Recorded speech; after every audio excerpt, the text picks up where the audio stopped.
বলেছিলাম, আমরা ফ্যামিলি কার্ডের কথা বলেছিলাম, আমরা কৃষক কার্ডের কথা বলেছিলাম, আমরা শ্রমিকদের কার্ডের কথা বলেছিলাম, আমরা স্বাস্থ্য কার্ডের কথা বলেছিলাম। ইনশাআল্লাহ আপনারা লক্ষ্য করেছেন রাষ্ট্র কমিটি রাষ্ট্র গঠনের সাথে সাথে, সরকার গঠনের সাথে সাথেই পাইলট প্রযুক্তি হিসাবে, প্রজেক্ট হিসাবে আমরা এই কাজটি শুরু হয়েছে।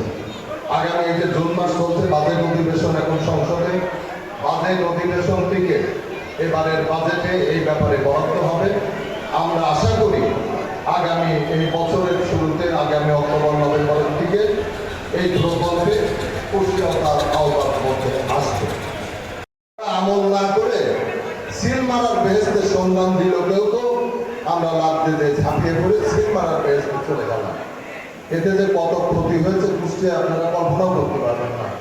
আমার এলাকার এই যে মা বোন ভাইরা দীর্ঘদিন ধরে, আমি যতটুকু দেখে আসছি, অনেক ঘাট প্রতিঘাত আন্দোলন সংগ্রাম, যেভাবে আপনারা আমাদের এই 2 নম্বর ওয়ার্ডে বিএনপির পাশে দাঁড়াইছেন, আপনাদের প্রতি আমরা সারা জীবন কৃতজ্ঞ। এই যে 5 আগস্টের দিনও আপনারা যেভাবে ভূমিকা রাখছেন, ওই যে জাহিদ ভাই বলছে এই কুষ্টিয়াতে 16 জন শহীদ হয়েছে, আর 2 জন আছে এই 2 নম্বর ওয়ার্ডে। সারা জীবনে কিন্তু 2 নম্বর ওয়ার্ডের ভূমিকা সবসময় এবং মা বোনেদের ভূমিকা সবথেকে ভালো থাকে। এই যে জাতীয় নির্বাচন হয়ে গেল, দেখেন বিভিন্ন ওয়ার্ডে কিন্তু তাদের রেজাল্ট ভালো না, কিন্তু ইনশাআল্লাহ 2 নম্বর 3 নম্বর ওয়ার্ডের রেজাল্ট এই আপনাদের কারণে কিন্তু ভালো হয়েছে, তাই না? আপনারা আস্থা রাখছেন নেতৃত্বের উপরে, আপনারা ধানের শীষে ভোট দিয়ে জয়যুক্ত করছেন তাদেরকে।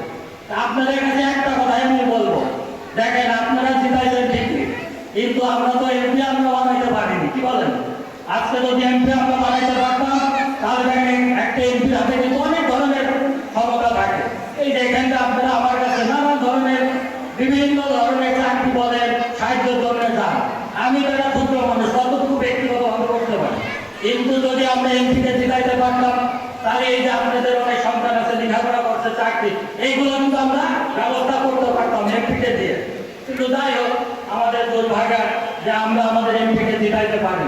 তারপরেও সামনে জাতীয় স্থানীয় সরকার নির্বাচন আছে। আপনাদের কাছে আমার একটাই অনুরোধ থাকবে, এখানে কাউন্সিলর নির্বাচন হবে, এখানে পৌর মেয়র নির্বাচন হবে, তারপরে উপজেলা নির্বাচন হবে। ভুল তো আমরা একটা করে ফেলেছি, আগামীতে যাতে আমরা এই ভুল না করি, এইটা আপনারা খুব খেয়াল রাখবেন। আপনাদের প্রতি আমার একটাই অনুরোধ থাকবে, দল যাকে প্রার্থী করবে আপনারা সবাইকে তাকে জয়যুক্ত করবেন আপনাদের ভোট দিয়ে। যেরকম স্থানীয় সরকারের জাতীয় নির্বাচনের আগে আপনাদের কিন্তু একটা দলের প্রতিশ্রুতি দিয়েছিল, কি দিছিল না? চাকরি দেবে, অর্থ দেবে, নানান ধরনের কথা বলছিল। কিন্তু এখন আমি যতটুকু জানি আপনারা তার বাসায় গেলে দরজাই নাকি খোলে না।